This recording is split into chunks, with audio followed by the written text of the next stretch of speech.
Monty, you have been so instrumental in kind of pointing me in the right direction. And it was about looking at your character defects in spirituality. It's the integration of clinical practices with the 12 steps. It's an absolute pleasure. He certainly knows a lot of people. He's got a lot of energy, and sometimes when you don't have so much energy, he picks you up and carries you. Having the Monty Man there certainly helps. This is one of the places that is about the business of the solution.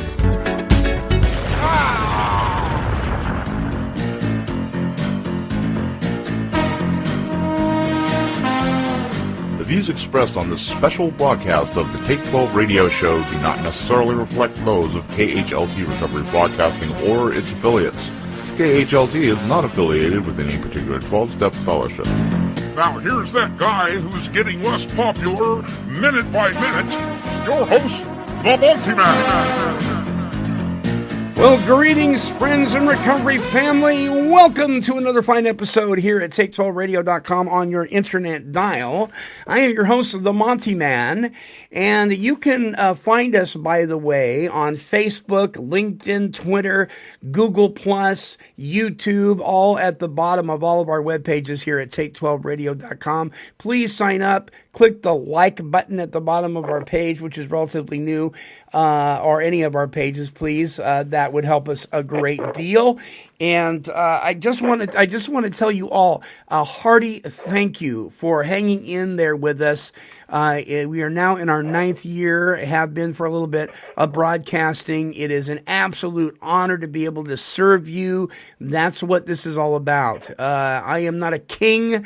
I am not a prince. I am a servant, and I'm here to serve you and serve the recovery community, and it has been an absolute pleasure. Hey, listen, on that note, I do want to tell you, we are in desperate need of sponsors. We've lost a couple sponsors, not due to anything going wrong or anything, just financial issues with them. And they've been with us for a long time, and we just really appreciate that. Santa Monica Sam was with us for a while. Sam's a great guy. I want you to check out his blog spot at santamonicasam.blogspot.com. And there are other people on our sponsors page. Please go check out all of them. If you would like to sponsor a show, we would just love to have you partner with us. Go to take12radio.com and click on sponsor a show, or the link on the left-hand side towards the top that says be a sponsor, and click on our Blabbercise page. Blabbercise is a word we've coined instead of advertise, because we give you an opportunity to talk about your product, your whatever it is you're doing in the recovery arena. If you're a treatment program, we give you an hour broadcast to do that. We also can develop a web page for you, and we will broadcast you all over our site and our shows. We want to help you succeed as well here at Take12Radio.com. All the funds that we raise through our sponsorship grants, our donations, goes directly to keep Take 12 Radio on the air. Nobody gets a paycheck here. This is all volunteer. And it costs quite a bit of money to do this thing, and it goes right into keeping it on the air, because there is very little being done in the arena of recovery media. There's some out there, but not a whole lot. And we want to be able to continue to do that. And, of course, listeners, if it wasn't for you, we'd have nobody to talk to. So just keep listening, would you please, regardless of whether you can help sponsor a show or not. We want you to tune in and listen, because we believe that we have more than just a partial remedy for the addiction problem. We believe we have the solution found in the application and implementation of the 12 steps to show us our need for a power greater than ourselves that can restore us to sanity. Our email address is take12radio@comcast.net. You can follow the links on our page for contact information if you forget that. All right. Today on the show, my guest is Dr. Maria Pagano of the Pagano Research Lab. And Dr. Pagano, let me tell you just a little bit about her. Dr. Pagano is Associate Professor in the Department of Psychiatry in Cleveland, Ohio, the Division of Child Psychiatry at Case Western Reserve University School of Medicine. Her primary research interests focus on what factors impact addiction recovery in adults and young people.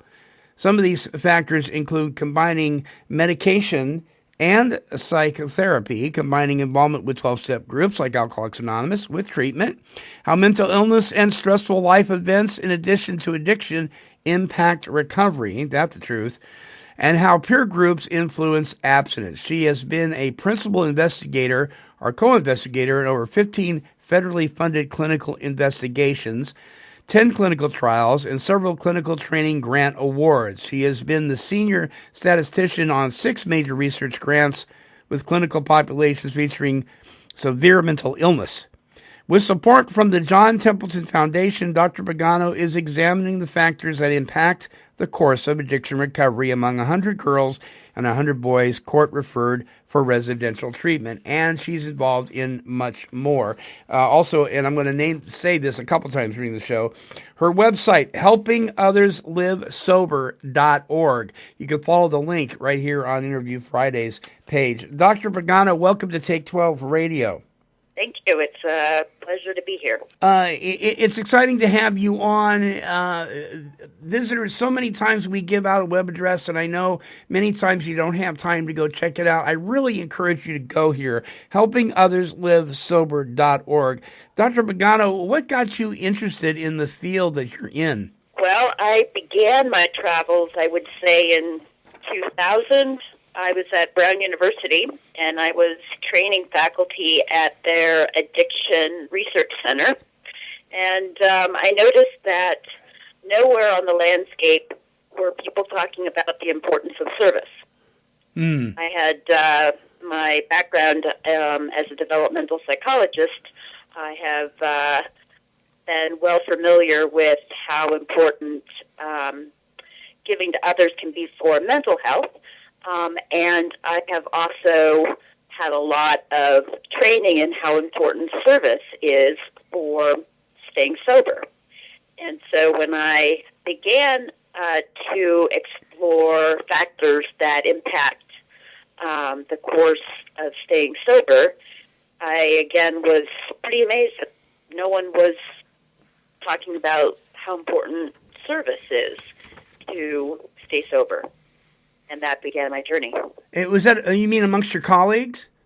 Yes. Yeah. Brown University. So this is a premier center dedicated to the study of addiction recovery. And no one was studying, researching, even, we're cognizant of service being an important element. Because this is a... We've known groups like Alcoholics Anonymous, Narcotics Anonymous, Celebrate Recovery, and others that they're very service-oriented in the sense that they really put an emphasis. The people within the fellowships put a lot of emphasis on how important it is to give away what you've been given. And isn't it interesting that on the clinical end, we haven't talked about that? That's amazing. I know. That was exactly my reaction. It was, if you have been exposed to a 12-step program, it's the bread and butter of what you're guided to be doing. But to not see it anywhere on the landscape with research nor, clinicians in treatment settings as, emphasizing the importance of this activity, again, was an obvious hole that I saw that I could fill with my knowledge and research experience. I could bring that to the landscape. And it's interesting to me. There's a couple of things that we don't talk about. And some of it has to do with the law, especially if it's federally funded treatment.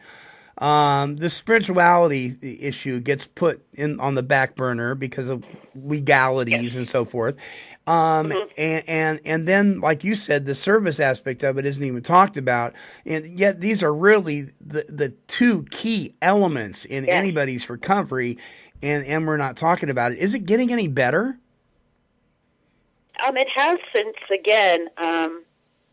since when I started in 2000. Again, I've been able to join forces with other prominent scientists across the nation to, empirically show the impact of service on staying sober.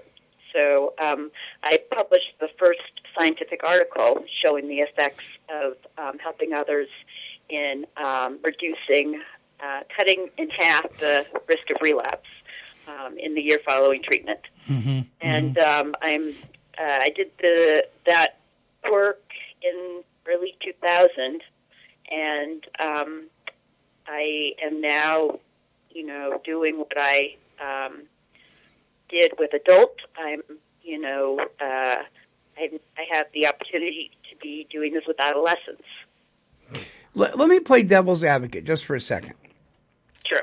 And I'm doing this for the sake of some of the listeners that have gotten so wrapped up into service they've forgotten their spiritual connection. This is an altruistic thing.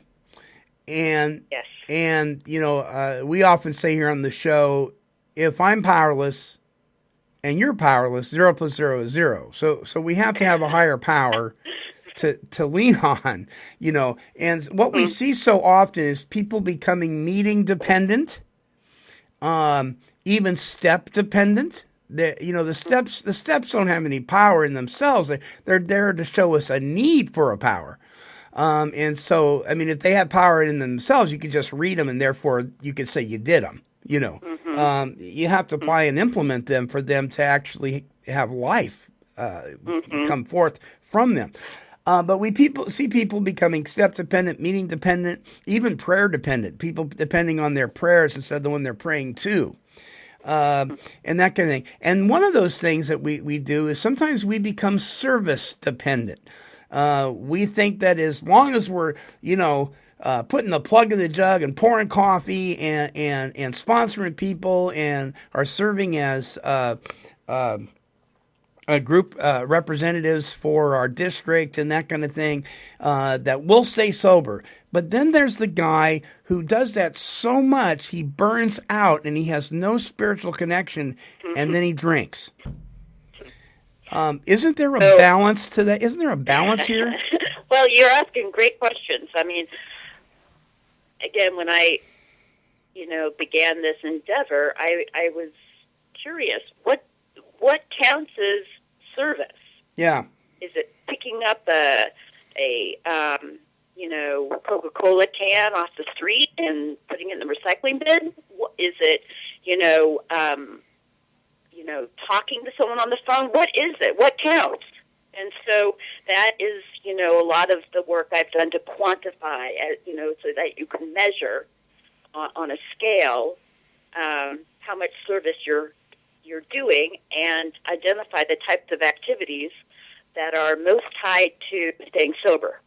So that was, again, I was curious because there's so many ways. You can hold the door open for someone. Does that count?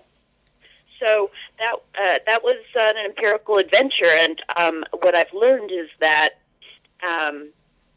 helping others in 12-step contexts, you get the most bang for the buck. It's not like you don't get any benefit from giving someone a compliment who's not in the program, but the effects are 3 times as great when you're helping someone with the same condition. And therefore, you're talking about actually helping somebody go through the step process.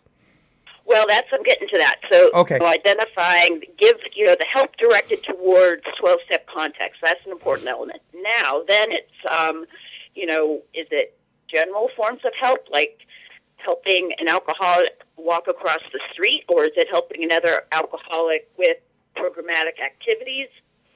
And then, so that involves some, again, empirical investigation. And, what I did was, again, scoured, the available literature. I did a series of focus groups with old-timers with 30 years of continuous sobriety and newcomers to be able to pull together, this big grab bag. What do we mean by service in 12-step context?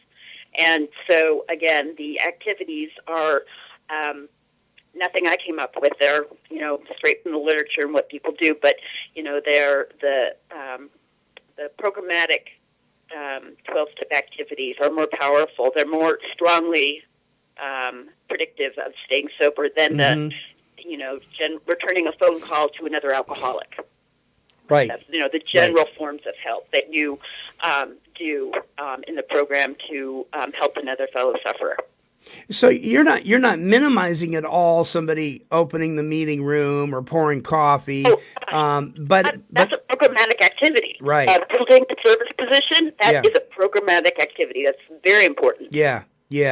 But I understand what you're saying because sometimes we can say things in a attempt to be polite and complimentary. We can say, well, just showing up is doing service work for the rest of us.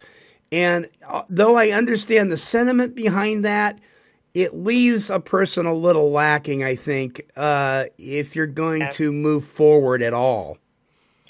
So back to your initial sort of question, about the burnout. Yeah. And can you be service dependent?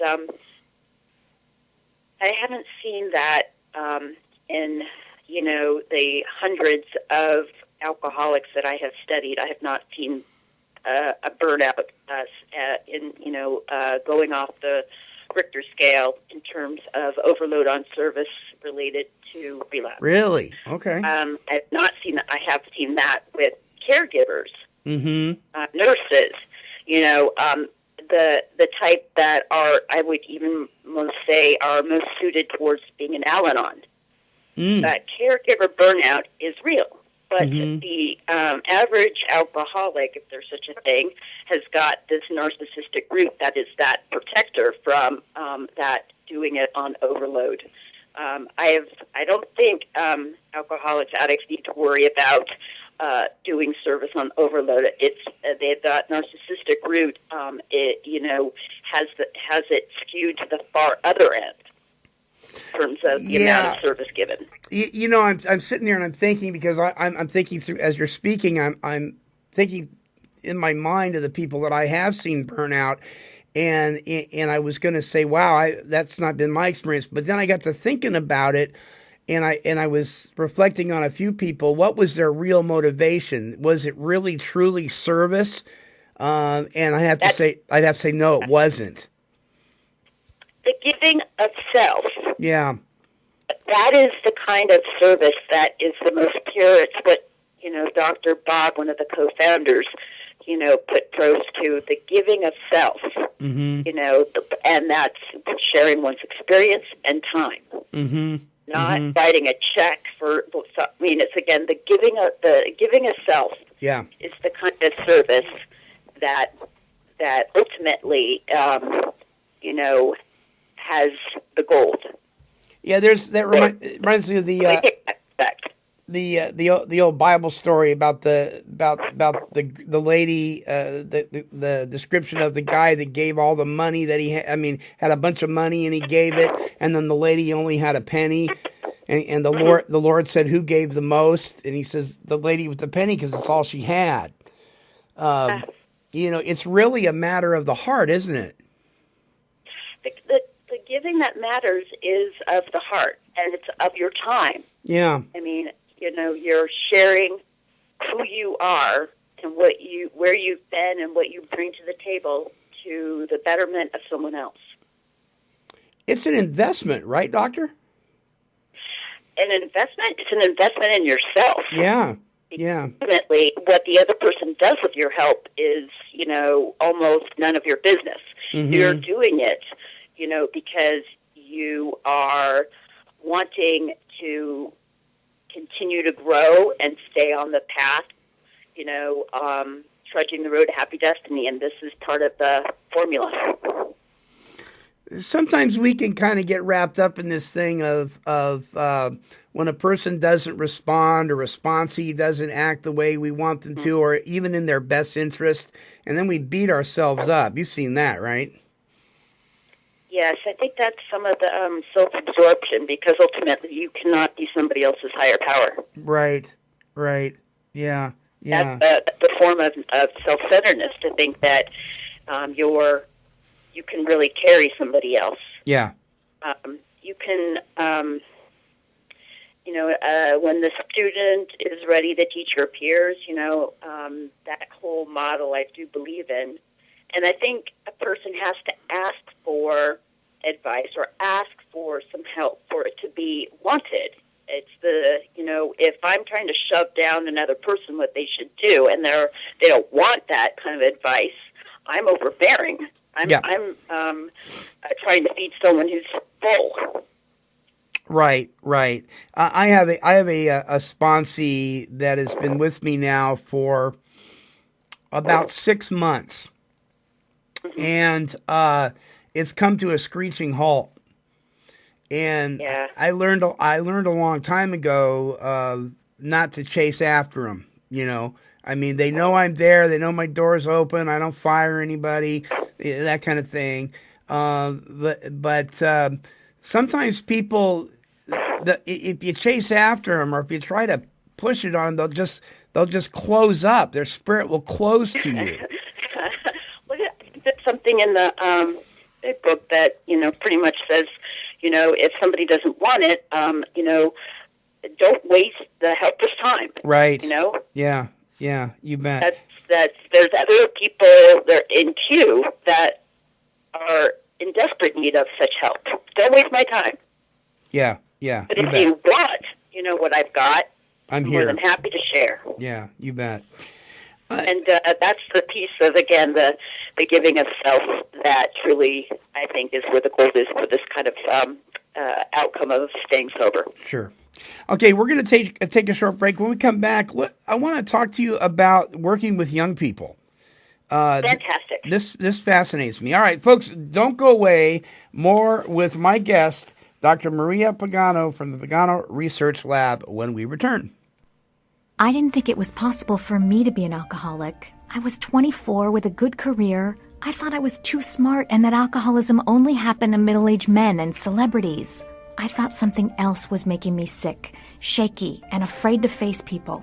Then I found AA and discovered it wasn't something else. It was alcohol. AA helped me find a new life. Alcoholics Anonymous. It works. Look us up. Check your phone book, newspaper, or AA.org.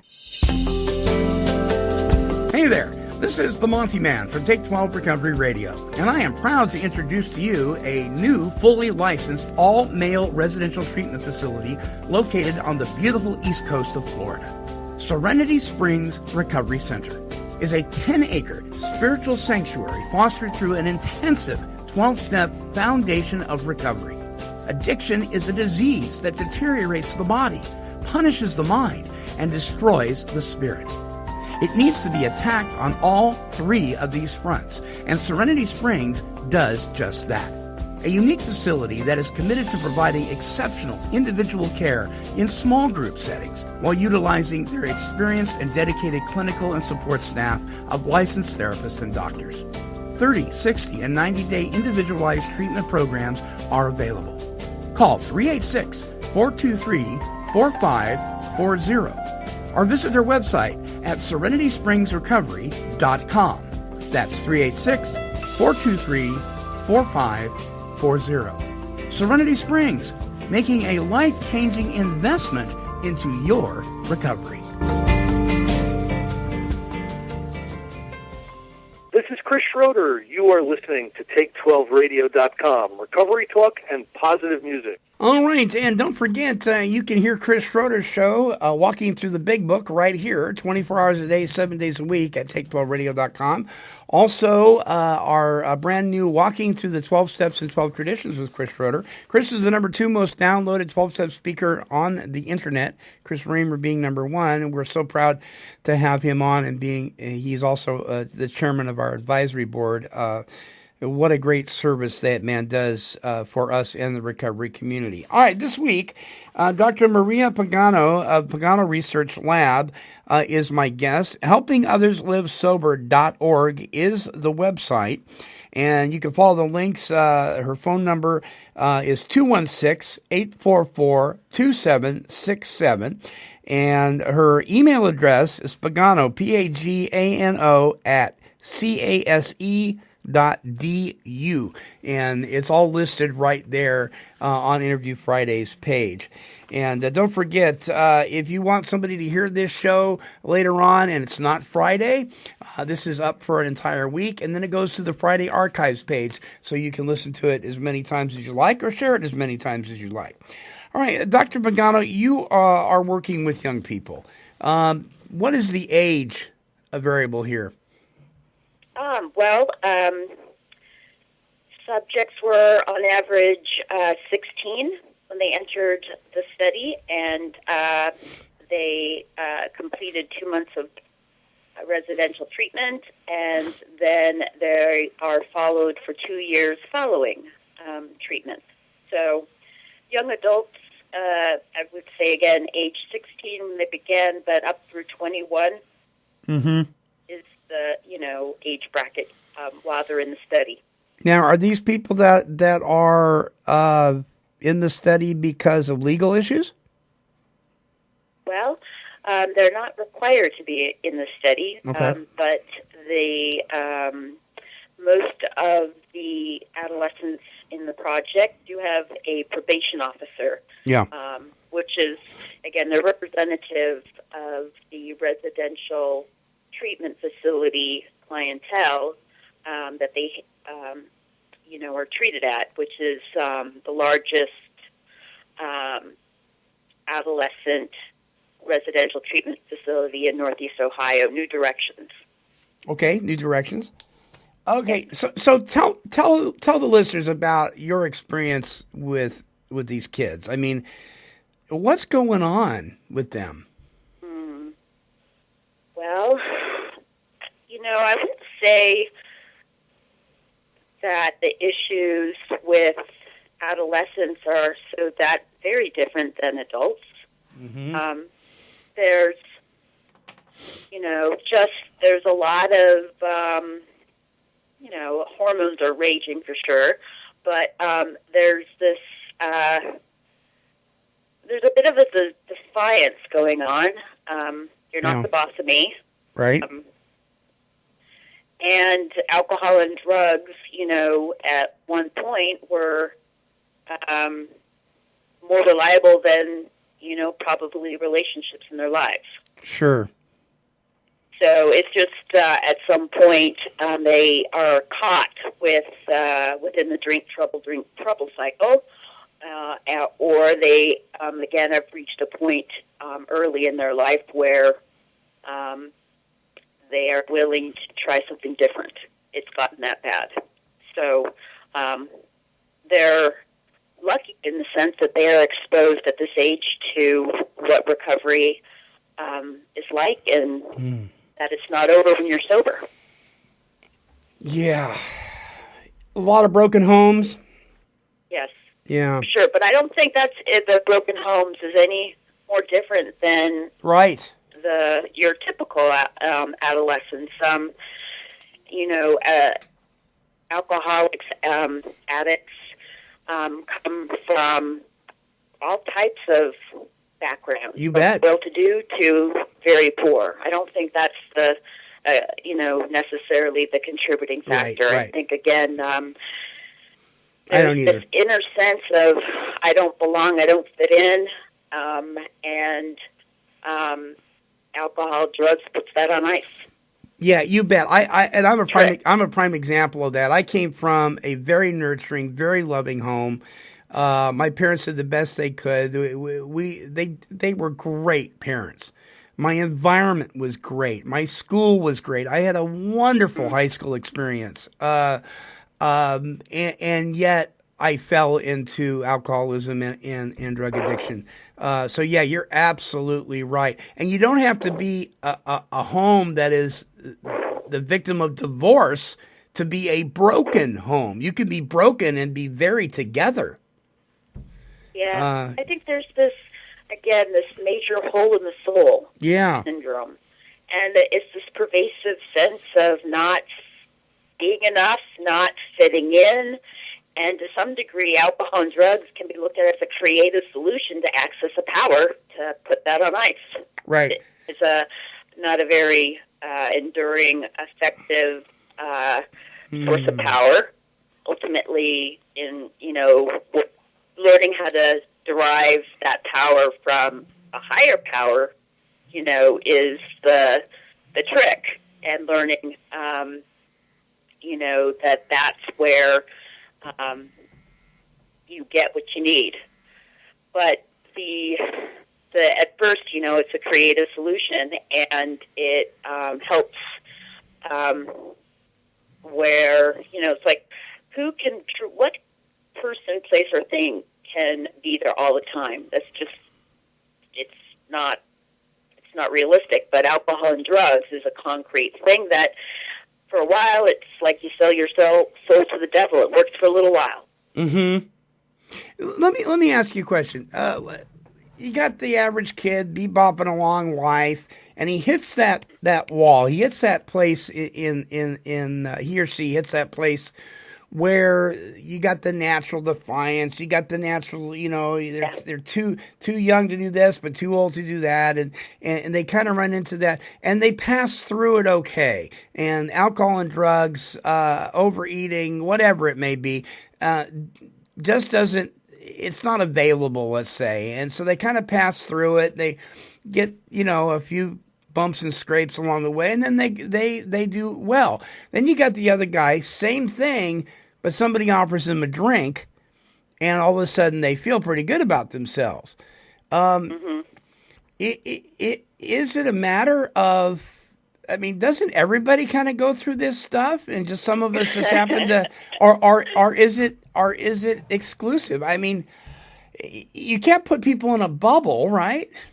Right. No, you can't. Well, we do know that there are some people, with genetic protective factors that prevent them from developing alcoholism. I mean, Asian individuals are an example where they get very flushed with, with many drinks. That's a protective gene right there. So there are some genetics that will either both protect you as well as set you up for, trouble with alcohol and drugs. We do know that. Yeah. And having a high tolerance, if you can pound them back. And,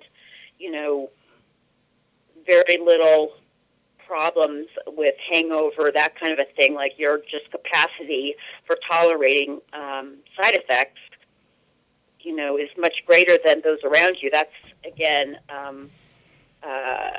that's not a protective factor to the extent of preventing addiction. I mean, It's almost like, hey, I can handle this, and I can also bring people under the table, and very little, ramifications.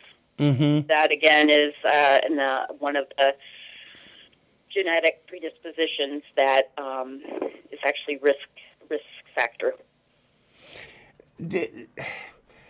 Okay, I'm going to take a risk here. I hope some people don't get too mad at me. Between boys, young men and young women, is there a certain gender that seems to be more combative with treatment than That's a really others? good question. Yeah. That's actually what surprised me. The girls are using drugs and alcohol and having unprotected sex and committing crimes and felonies at the same rate as their male peers. Wow. There's no longer there's no difference. Yeah. So my eyes have been opened, to see my biases, to think, oh, well, here's a female in front of me, who probably is not going to be telling me or have much experience with the, risky behaviors that I just got the lowdown from an adolescent boy. No, that's not the case. Yeah. But there's, I don't want to say, there's a bit of "you're not the boss of me" going on with both genders. Yeah. Pushback, but yet both have this. Once you get past that layer of defiance and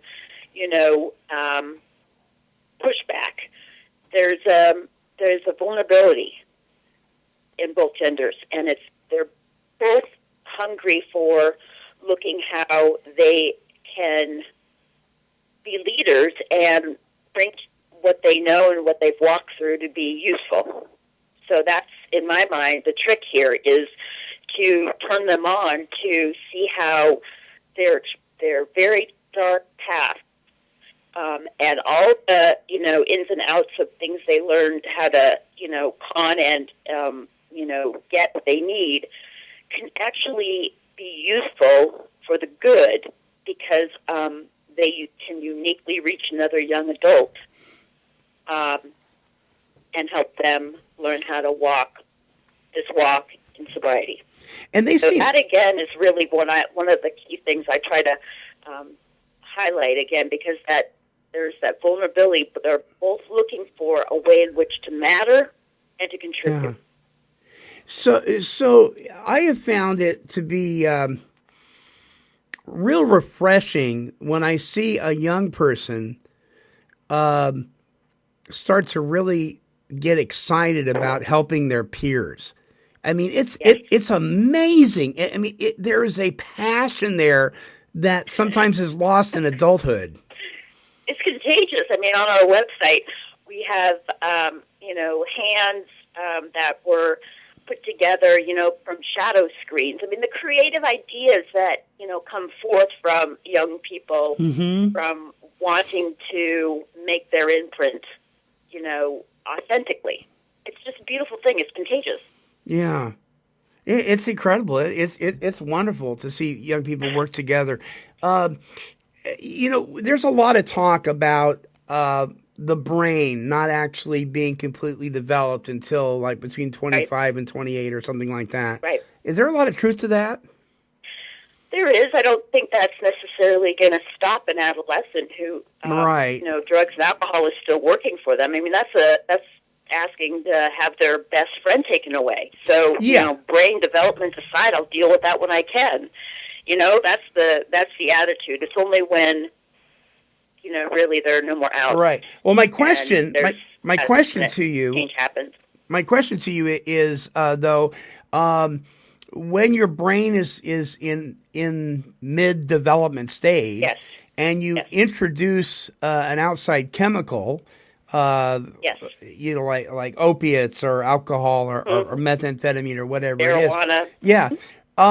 Can the brain recoup and actually develop healthy once that stuff is cleared out of the system, or is it going to cause problems? I don't think we know the true answer to that yet. Yeah. What I have shown with the sample data is that the earlier you begin to drink or use drugs, the more severe your addiction and clinical severity psychiatric problems are when you show up at the door finally for treatment. So, if you begin, the earlier you begin, the more severe you're going to show up at the door for adolescent treatment. I think the heavy marijuana use,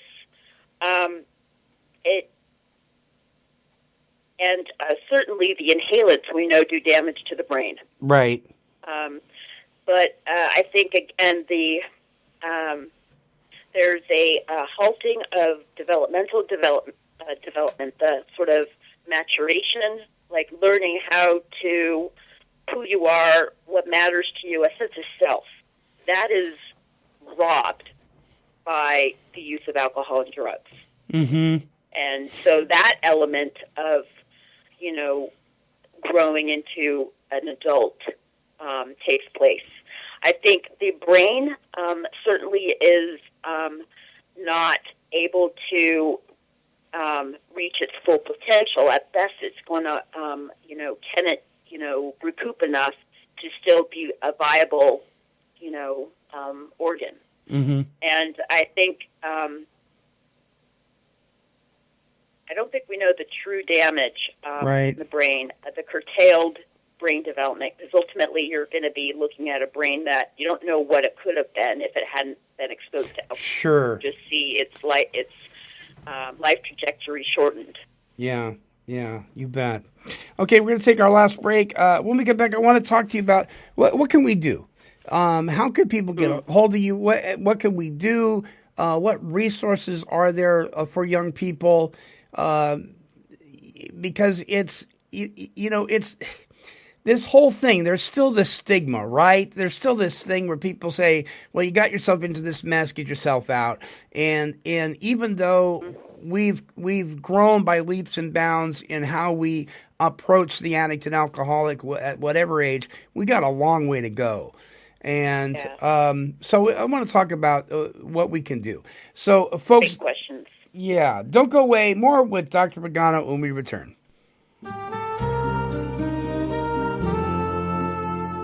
Let's walk through the big book. Join Chris Schroeder and the Monty Man for this in-depth journey through the basic text of Alcoholics Anonymous. As one of the most sought-after circuit speakers in the world of the 12 steps, Chris will be walking us through line by line, page by page, of this wonderful book that has meant so much to so many people who have recovered from the disease of alcoholism. If you've never studied the big book, or even if you have but would like a new, refreshing approach, join us here at Take12Radio.com for an exciting, educational, and spiritual look into a plan for living that can be applied and implemented into the lives of anyone who is willing to recover from alcoholism. All right, and again, I want to make sure that you know that if you cannot afford a copy of the DVD, Walking Through the Big Book, and you're on your honor here, if you can't afford it, we want you to have those 31-hour workshops. We'll get together with you. Just contact me here at take12radio@comcast.net, and we have a way of uploading those files to you at no charge. The important thing here is that you get the information. We appreciate the donation. It's a $25 donation. It goes to keep Take 12 Radio on the air and print more of these wonderful DVDs. Like I said, nobody gets paid here. But if you're not able to, who would we be if we were going to keep the solution from you? So we want to make sure you get that. And just know that. If you have somebody that you know in your family, if you're an advocate or you're a family member, or even if you don't, you just want to learn about this process, I want you to have a copy of this thing. So just please let us know here at Take12Radio@Comcast.net. Please include your phone number, your mailing address, and explain to me why it is you want a copy of this thing. So we want to get it in your hands. Okay, Dr. Maria Pagano, Pagano Research Lab, helpingotherslivesober.org. The phone number again, 216-844-2767, 216-844-2767, and her email address, pagano@case.du. And you can follow those links here at Interview Friday, right here at Take12Radio.com. All right. We have been talking a lot on this show about the Parity Act. We've been talking about, and for those of you who don't understand what that is, I'm going to make it really, I'm going to put it in a real simple way. It means you can't treat somebody who is an addict any differently than somebody who has cancer. That's probably the most simplistic way I can put it. It's illegal to do that. And yet, even though that is a law that is in place, there's a lot of people that aren't abiding by that. So it is imperative that we know how to get help for not just the adult addict and alcoholic. We talk a lot about the adult addict and alcoholic, but for the young person. You it's morally, it's just immoral to treat a young person who's an addict any differently than a person who's 50 years old that's had 25 years clean and sober. These are human beings. They have a heart, they have a soul, they have a spirit. It's a complete package. And yet we thumb our nose up at young people. Why don't they just grow up? Why are they so lazy? Why are they this? Why are they that? And if you really pull back the veneer of addiction, which is the number one health issue in our land, if you pull that back, you will find the most talented, loving, compassionate kids in the world. How do we help them, Doctor? What are some of the resources? Excellent questions. Well, you're right in terms of the bright minds. I mean, very bright. I mean, young adults with addiction. I mean, addicts, alcoholics as a whole tend to be very bright, creative people, resourceful, talented. So it's such a tragedy when lives are taken by addiction. Yeah. So your question, I think ultimately I always go back to the sort of question, when I interface with a young adult with addiction, it's just, is that the person you want to be? Whatever, is the behavior or the issue at hand, it's, who's the person that you want to be? And, you get to choose, about, and your actions and your that you take say a lot about your character. And, ultimately, this is your life. Who's the person that you want to be? I think that's an important element that, again, anyone who loves someone with addiction, as soon as it's you become the bad cop watching out, looking to see and sniffing out and, trying to, point out all the things that they're doing wrong and they shouldn't be doing, it just sets up a bad dynamic. I think the ultimate is, again, the looking in the mirror and saying, is this the person I want to be? Who do I want to be? And I only get to figure that out when I'm sober. And then I think it's important that young adults see that it's not over when you're sober, that actually life can be much better. Yeah. Like a life beyond your dreams. To be surrounded by a community of people who get very few words, that hole in the soul angst, who can share experience and, lend a hand. I mean, it's a built-in network that people without addiction don't really have. I mean, our sense of community is fragmented. Yeah. Most people don't know their neighbors. And so by having this illness, you have a club membership sure. for life to some degree with a fellowship. So that's the good news. And then more good news is, again, young people in A is a very strong movement. At least it is here in the Cleveland, Akron area of Ohio. So, and to be privy to watching what young people do in sobriety is just a hoot. I mean, it's again, to see people's creativity and enthusiasm and pitching in. I mean, certainly it's not problem free, but it's alive and meaningful, and the bonds that that form are for life.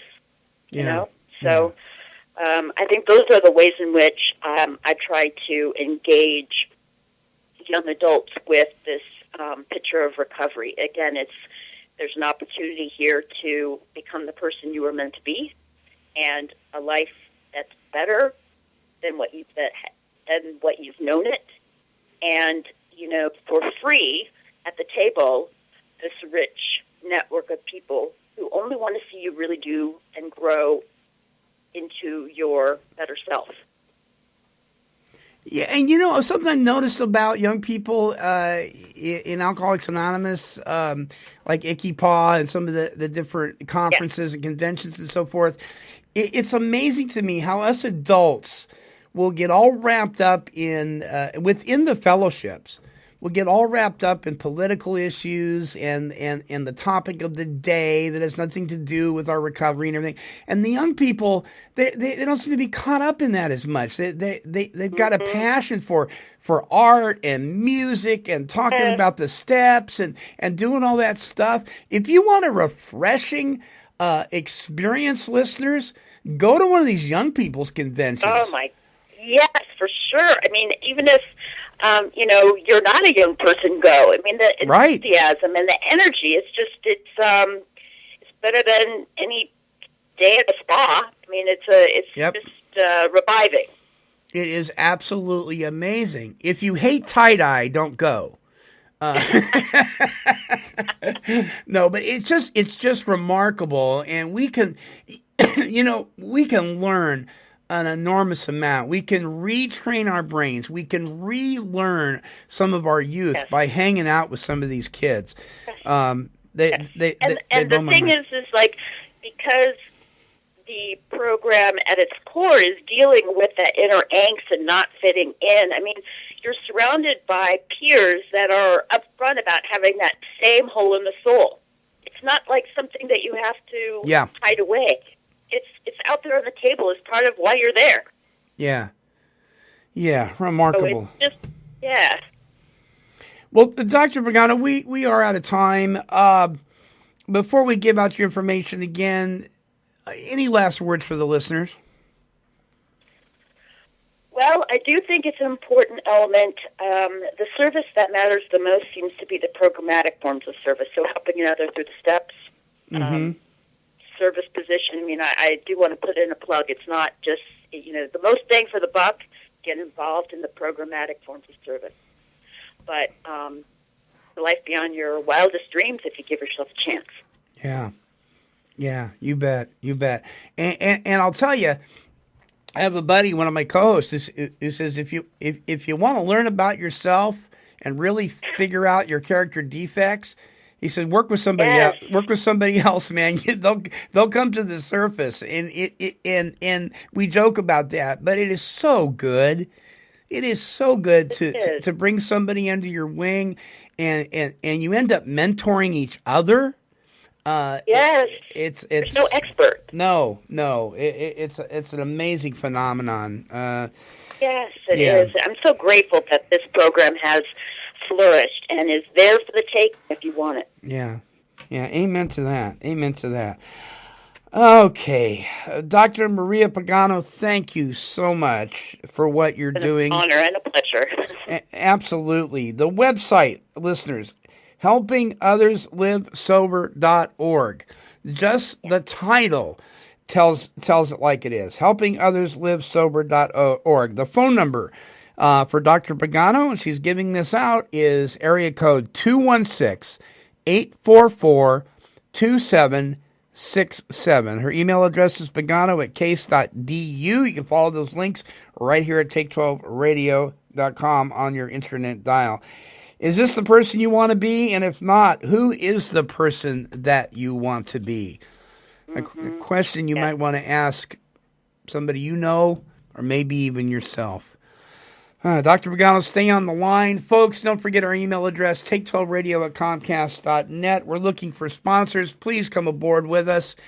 And until our next broadcast, this is the Monty Man, along with Dr. Maria Pagano of Pagano Research Lab, and we're wishing God's perfect serenity for you. Bye-bye now.